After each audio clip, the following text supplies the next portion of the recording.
Vale, entonces estábamos discutiendo las funciones logísticas, ¿verdad? Y ya hablamos un poco sobre la función de tráfico y transporte. Tenemos una función de planificación también, que si se fijan, esta va a estar relacionada con la parte de aprovisionamiento, pero también con la parte de transporte. Muchas veces la anidamos desde este punto, ¿verdad? Porque la parte de transporte, por ejemplo, ya solo la vemos como la ejecución como tal, ¿verdad? Y como les digo, es un modelo tipo que estamos proponiendo, pero realmente pueda que en algunas empresas estas funciones de planificación las aniden también dentro del área de transporte. Entonces, eh, en una empresa que pues busque optimizar, vea, todas sus operaciones y que se vayan realizando de la forma más adecuada posible, minimizando los desperdicios, mejorando los tiempos, etcétera, costos, ¿verdad? Entonces lo que se va a buscar es que haya actividades de planificación de cada una de sus actividades logísticas. Entonces ahí entran, por ejemplo, cuestiones como el pronóstico de la demanda, ¿verdad? Que se va a valer de información de ventas, de información de los movimientos de los inventarios para hacer cálculos, ¿verdad? Y estimar cuánto debería de ser el volumen a comprar, ¿verdad? Que precisamente ustedes ya lo han visto muy bien en PCO, ¿verdad? Ahí ustedes ya vieron cómo hacer estas estimaciones y cómo ver los diferentes modelos de inventario para calcular las compras que van a realizar, ¿verdad? Eh, Niveles de inventario a mantener, vea, es otro de los puntos, como lo estábamos hablando ahí, de acuerdo a los modelos que se estén manejando y las características que tengamos de nuestras instalaciones, vea, de almacenamiento, pues ahí nosotros vamos a ir relacionando cuál deben de ser los niveles de inventario máximos y mínimos que deberíamos de tener para suplir nuestra demanda y no estar ni demasiado cargados en inventario, ¿verdad? Pero tampoco caer en desabastecimiento, ¿verdad? Y que de repente decir, no, no tenemos, ¿verdad? O no, no podemos producir, o vamos a parar la producción por esto, ¿verdad? La rotación de los materiales, ¿verdad? La rotación de los productos, eso va a ser otra de las cuestiones que vamos a estar viendo en la parte de planificación, porque no solo es el hecho de tener el inventario, ¿verdad? Y de lo mínimo y lo máximo que yo requiera. Imagínense de repente eh, que tenemos una bodega con 30,000 libras de tela, 40,000 libras de tela, ¿verdad? Y cada rollo tiene 40, 60 libras. Entonces imagínense la cantidad de rollos que tenemos. Ahora, yo puedo entender o yo puedo visualizar el hecho de que de repente tenga 30,000, bajo a 25, llegué a 10,000, que probablemente era lo mínimo, vuelvo a resurtir, pero en algún momento sabemos cuáles de esos 10,000 que se quedaron van a salir o cuánto tiempo van a estar en inventario. ¿Verdad? Pueda que esos 10,000 que se quedaron, volvemos a reabastecer, se vuelve a consumir y me quedaron esos mismos 10,000 desde la vez anterior. ¿Verdad? Entonces, la rotación de los productos es indispensable para garantizar, ¿verdad?, que las condiciones o las características que tienen las materias primas y que entran al proceso sean óptimas. ¿Verdad? Por muy no perecedero que sea el producto, ¿verdad? Claro, si estamos hablando de productos alimenticios, de productos farmacéuticos, y todo eso, probablemente los insumos, los materiales, inclusive los productos terminados que tengamos, sí se nos puedan arruinar, y tengamos que estar más al pendiente de eso y todo, ¿verdad? Pero de repente podemos decir, no, con la tela, ¿y qué va a pasar con la tela? ¿Verdad? De repente, no, plásticos, no esto, pero con el paso del tiempo, vea, esa tela que está almacenada ahí pueda ir perdiendo características que tiene y que probablemente puedan alterar de alguna forma el proceso productivo en el que yo lo voy a ocupar. Vea. Entonces, aunque no sea perecedero, pero no voy a querer tener un rollo de tela que tiene 3 años de estar en inventario porque nunca lo saqué. Vea. Lo que voy a querer yo es de que el inventario que está quedando más viejo, que tiene más tiempo de estar en inventario vaya saliendo, ¿verdad? Para poder hacer una rotación de los productos y para poder ir metiendo producto nuevo con características que cumplen las especificaciones, pero que además son recientes. De repente aquí puede haberse involucrado la planificación también del ruteo.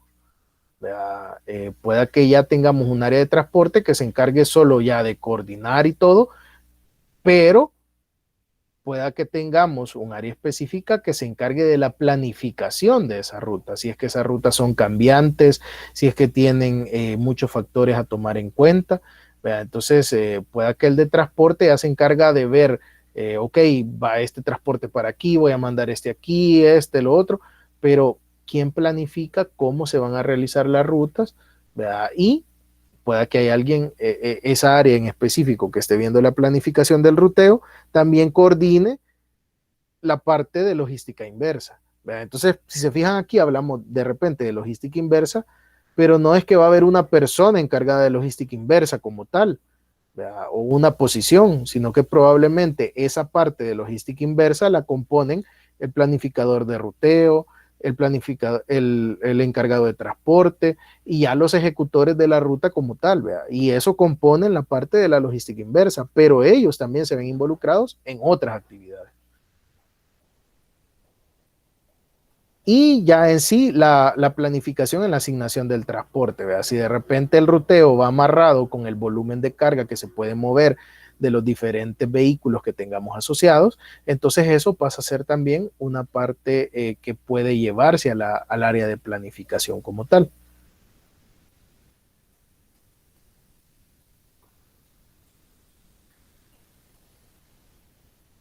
Tenemos además la función de aprovisionamiento. Dentro de la función de aprovisionamiento son actividades relacionadas a la parte de la cotización, la negociación, la compra de materias primas, insumos materiales, así como también productos terminados en el caso de servicios o áreas comerciales para su respectiva comercialización o venta como tal, de cara al cliente. Entonces, aquí en aprovisionamiento, entran también algunas actividades de planificación que ya las tenemos metidas allá en planificación, pero que en algún momento pudiesen pasar a esta función de aprovisionamiento. Y entra la parte de las compras, la búsqueda y cotización de bienes, la selección de proveedores, búsqueda y evaluación de proveedores, la negociación de términos de compra y de recepción de productos, y aquí entra en la parte de los Incoterms, donde yo voy a generar una compra, ya estoy directamente con el proveedor, pero entonces, ok, tú me estás dando un precio, pero ¿cuál es el alcance de esto? ¿Cuál es el Incoterms que vamos a ocupar? ¿Qué pasa si me lo das bajo este tipo de Incoterm o de contrato? ¿Qué tanto me varía el precio? ¿Qué tan caro me sale a mí contratar aparte el transporte y el seguro para cubrir eso que no cubre el Incoterm que tú me estás dando? ¿Verdad? Entonces, todas esas negociaciones nosotros las vamos a ver aquí asociadas a la parte de aprovisionamiento, donde se define todos estos elementos. Luego vamos a tener una función que tiene que ver específicamente con el almacenamiento y manejo de materiales. Si se fijan, el aprovisionamiento aquí no está tocando la parte del almacenamiento como tal. El aprovisionamiento se está encargando solo de ese proceso de gestión de las compras, aunque en algún momento puede tener algunas actividades cruzadas con el almacenamiento como tal. Pero aquí, bajo esta estructura que proponemos, lo estamos asociando a una función específica que es de almacenamiento y manejo. ¿Por qué? Porque puede ser que el almacenamiento se encargue no solo de la parte de los inventarios de compras, sino que también de los inventarios de producto terminado. Entonces, esta vela por el uso del espacio destinado de las áreas de almacenamiento para los inventarios, y todos aquellos equipos de manejo, los flujos, cómo se van a trabajar, etcétera. Todo eso lo vamos a tener asociado también a la parte de almacenamiento y manejo de materiales. Entonces, ¿qué entra ahí? El manejo de las bodegas, el flujo de los materiales, el empaque, vea, la preparación de pedidos, que es el denominado picking, vea, cómo voy a yo organizar los pedidos, vea, y cómo los voy a preparar. Las rupturas de volumen, vea, que esto, no sé si alguien sabe a qué nos referimos con rupturas de volumen.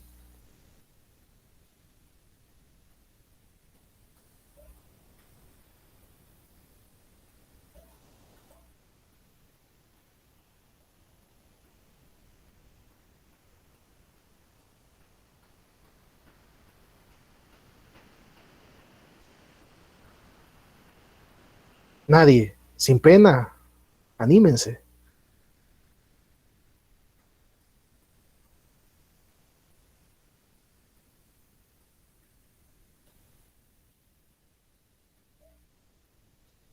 Vaya, lo que nos referimos con rupturas de volumen, vea, es en el hecho de que, por ejemplo, si la parte de almacenamiento y manejo de materiales, vea, en la representación física de quién va a hacer esto, es, por ejemplo, un centro de distribución, vea, un almacén central, probablemente yo haya negociado con mi cliente, perdón, con mi proveedor, eh, mira, mándame este producto, y entonces él me diga, mira, yo ese lo despacho solo en paquetes de 2000 unidades, ¿vea? Pero ya al querer hacer yo la redistribución de eso para las tiendas, ¿vea? Para los almacenes, ya, perdón, para las salas de ventas, ¿vea? O para las diferentes instalaciones donde yo lo voy a mover, probablemente no me salga a tener 2000 unidades en cada uno de esos puntos de venta o en cada uno de esos lugares donde yo estoy, eh, donde yo voy a comercializar el producto, donde voy a hacer algún tipo de transformación para el producto. ¿Verdad? Puede ser, por ejemplo, que yo tenga 3 plantas productivas, ¿verdad? Y entonces yo desde el centro de distribución no le voy a ver, o más bien yo desde el negocio no le voy a ver sentido a que tenga 2000 unidades en cada planta, ¿verdad? Si digamos al mes consumen 500 unidades de esa materia prima. ¿Verdad? Entonces probablemente lo que voy a hacer es que si tengo este centro de distribución, le voy a decir, vaya, ok, mándame las 2000 unidades y en centro de distribución abran ese empaque, partan ese empaque y me preparan 500 unidades para cada planta y se las envían. ¿Verdad? Entonces, esa ruptura de volumen es adecuar la unidad de compra a un volumen que nosotros vamos a utilizar o que se adecua mejor a nuestras necesidades de manejo. ¿Verdad? Entonces, eso es parte también de la preparación de los pedidos. ¿Verdad? De repente, por ejemplo, Industrias La Constancia puede mandar a sus diferentes centros de distribución a nivel de país, ¿verdad? Volúmenes grandes de bebidas, ¿verdad? Pero al final viene él y dice, bueno, ya en el centro de distribución para distribuir a la tienda tal, no le puedo llevar este pallet con tantas cantidades, o ¿qué? Con 48 sodas de 2 litros, ¿verdad? O de 3 litros, sino que ella va a querer que 12 pack de eso, ¿verdad? O etcétera. Entonces, ya nosotros tomamos eso en el centro de distribución, ¿verdad? Que es la forma en la que me lo envían, porque el centro de distribución va a requerir mucho volumen, porque va a atender varios puntos de venta o varios puntos donde vamos a distribuir el producto. Pero a ellos yo les tengo que llevar un volumen más razonable. Entonces ahí entra la ruptura de volumen. ¿Verdad? El control de condiciones de almacenaje, ¿verdad? Porque aquí también va a haber cierto cierta actividad que tenga que realizarse. Si, por ejemplo, los almacenes son cuartos fríos, son cuartos refrigerados, entonces ya la parte de almacenamiento y manejo tiene que controlar todas esas variables. Vea que de repente, si por ejemplo yo manejo un tipo de ubicación, ¿vea? Y lo que quiero es mejorar la ubicación del almacenaje, ¿vea? También entra la parte de cómo hacemos la distribución en el espacio de los productos más adecuados. ¿Vea? Por ejemplo, yo puedo distribuirlo hacia lo loco, ¿vea? Y empiezo a llenar y donde hay espacio libre lo pongo. Pero ¿qué sucede? ¿Qué pasa si al final por ordenar mal, yo dejo hasta el final de mi bodega, vea, una bodega que probablemente pueda tener 20, 30, 40 metros de profundidad, vea, dejo los productos que más voy a consumir o que más estoy preparando y enviando. ¿Verdad?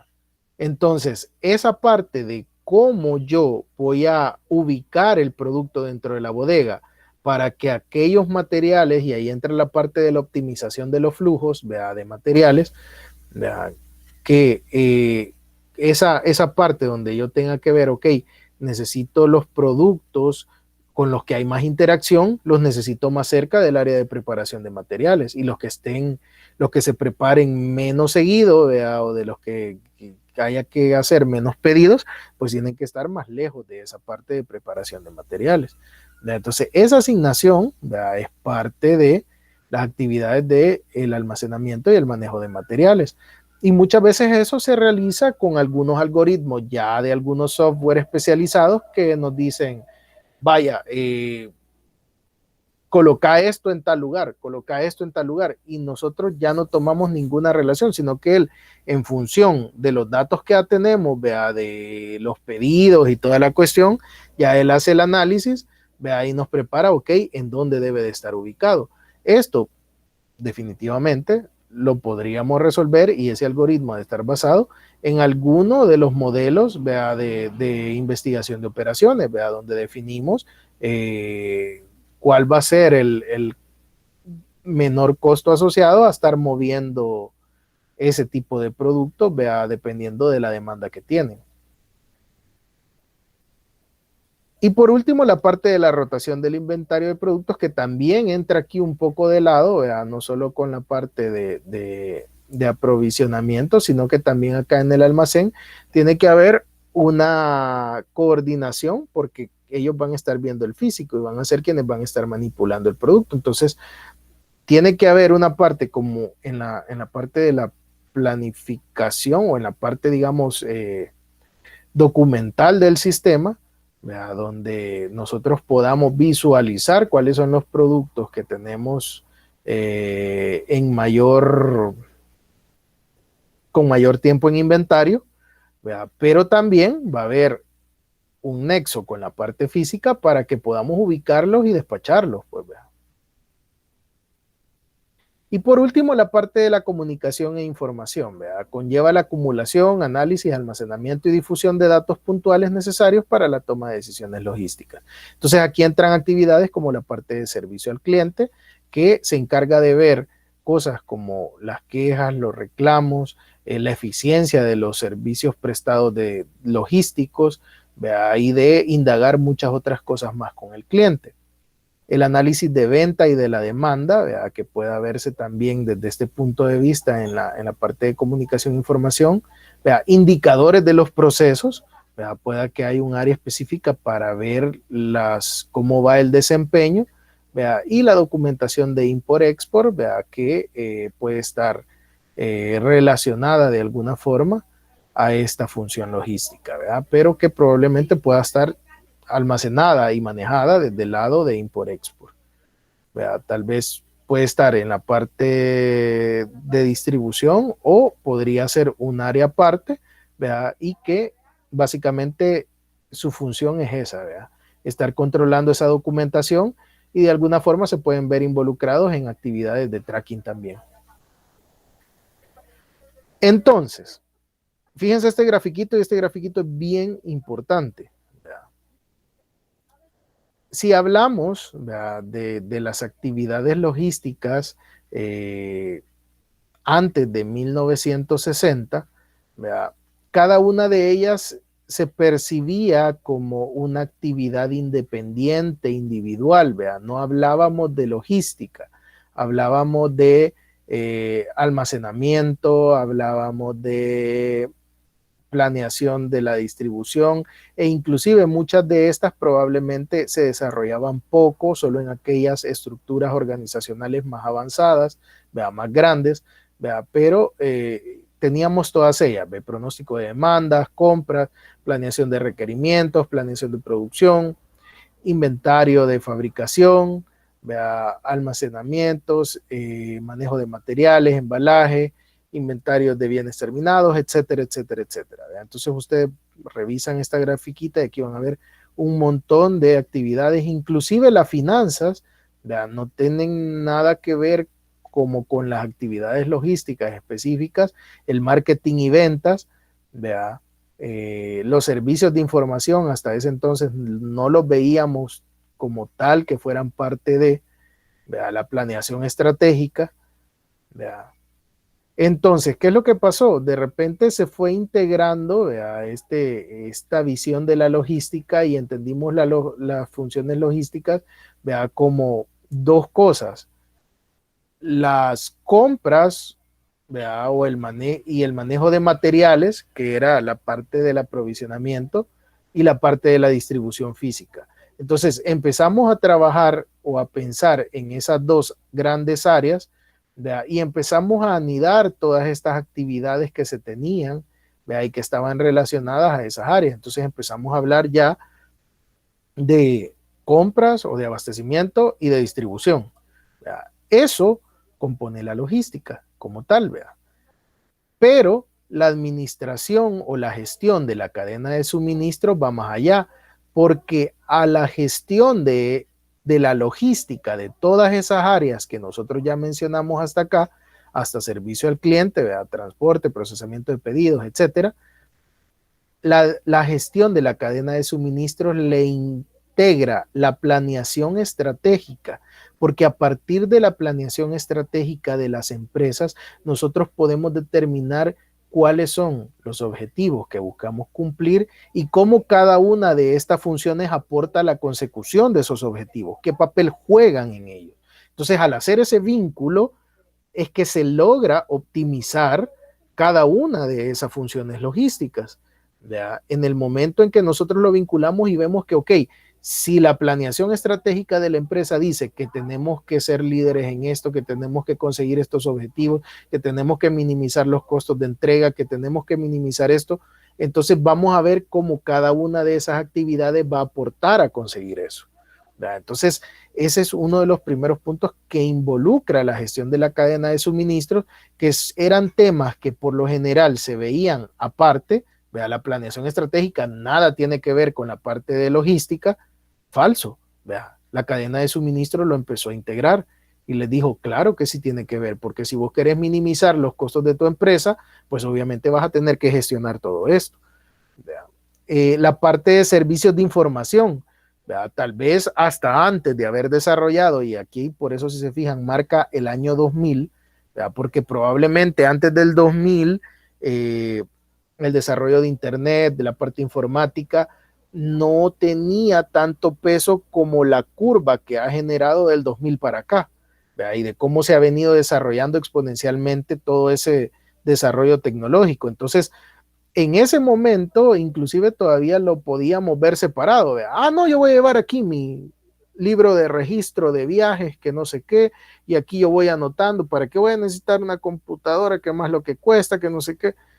Y llevaban el montón de controles en físico, ¿verdad? Y probablemente hacían algo en sistema, pero no, lo voy a imprimir y lo llevo aquí en físico, ¿verdad? Pero ahora vemos que la parte de servicios informáticos, ¿verdad? Los servicios o tecnologías de información y comunicación vuelven más eficientes todas estas funciones, todas estas actividades logísticas que tenemos acá, ¿verdad? Entonces la integración de esto en la gestión de la cadena de suministros fortalece o lleva a un nivel mayor de eficiencia esto.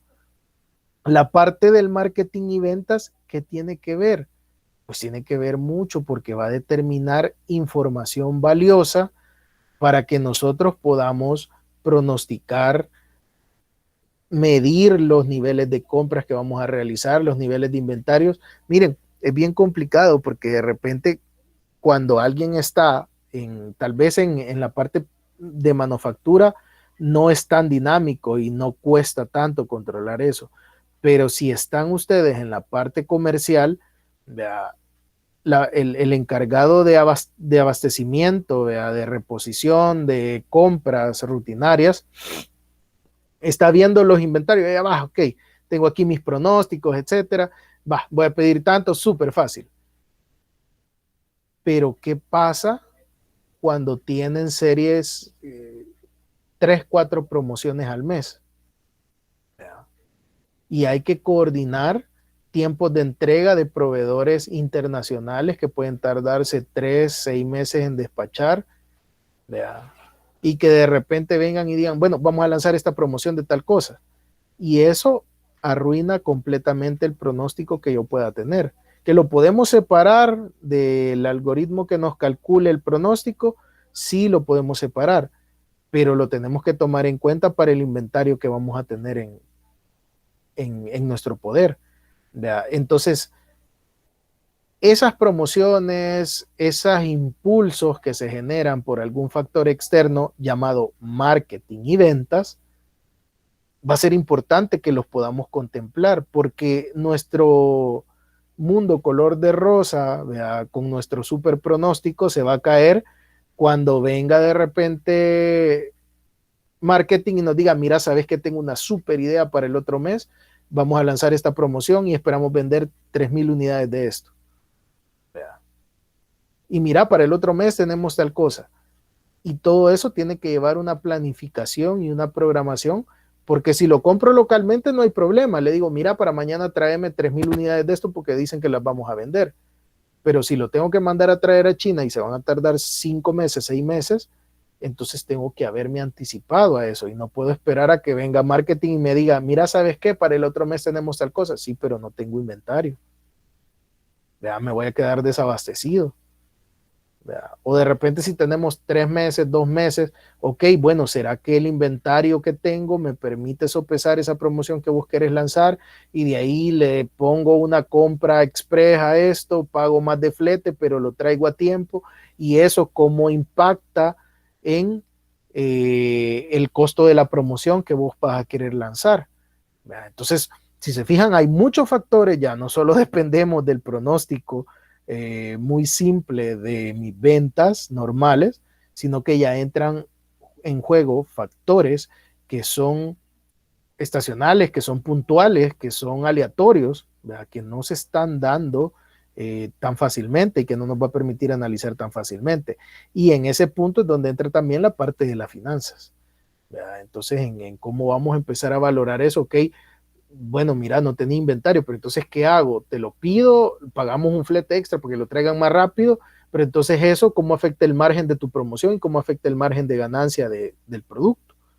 Entonces, todos esos elementos es de tomarlos en cuenta. Entonces, por eso los involucra la gestión de la cadena de suministro. Y por eso es que hablábamos la vez pasada que la parte de la logística muy probablemente ve estas actividades a nivel de operación, ¿verdad? Pero ya la parte de cadena de suministros ve todo eso más la integración de otro montón de funciones más para pensar de una forma estratégica, de una forma más anticipada y más planificada.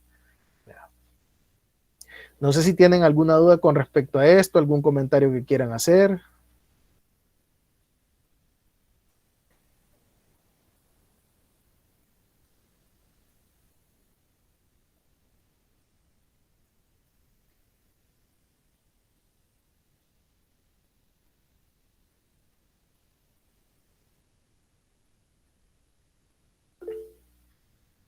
Todo bien, dice Kenny.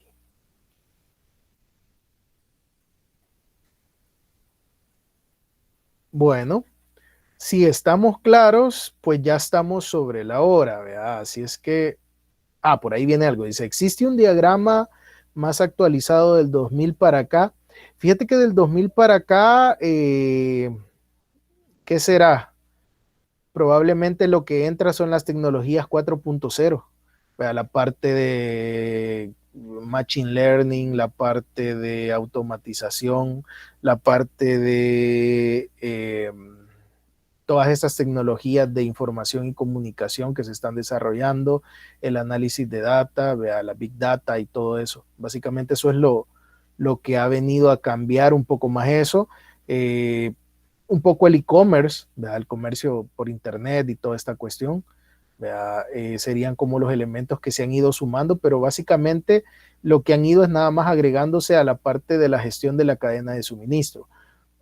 Fíjate que voy a revisar a ver si hay algún esquema general que nos pueda plantear todas esas incorporaciones, pero básicamente van hacia el lado tecnológico, los cambios y las reformas que se han ido haciendo en esas estructuras obedecen más a cambios tecnológicos que los podríamos meter dentro de los sistemas informáticos, pero que algunos temas ya son un poco más avanzados, ¿vea? Y que se ven también por aparte, ¿vea? Entonces, básicamente lo que ha ido cambiando es la actualización de esas tecnologías y la incorporación de nuevas tecnologías para poder gestionar sobre eso. Muy bonito que lo pregunten porque sobre eso va a ser su investigación. Así es que vamos a ir tratando de investigar más sobre esos temas, ¿verdad? Porque realmente la materia no nos va a dar abasto para poder meternos en el mundo, por ejemplo, del análisis de Big Data, de Machine Learning, de blockchain y de otro montón de cosas, ¿verdad? Pero es importante que lo vayamos visualizando, que lo vayamos investigando, ¿verdad? Y probablemente esa pueda ser su área de especialidad, ¿verdad? Viendo la ola que se viene de tecnologías de este tipo, ¿vea? Y que pueda servirnos ya para un ámbito laboral, ¿vea? Inclusive ahorita en ámbito laboral ya hay varias cosas, ¿vea? De repente por ahí ven ustedes todo el uso de inteligencia de negocios y otro montón de volados así, que ya desde el área comercial, que quizás es la que se mueve un poco más rápido en esto, ya lo están aplicando, ¿vea? Entonces por ahí más o menos iría. Pero déjame ver si encuentro alguna esquema que incluya ya las nuevas tecnologías y se los presento.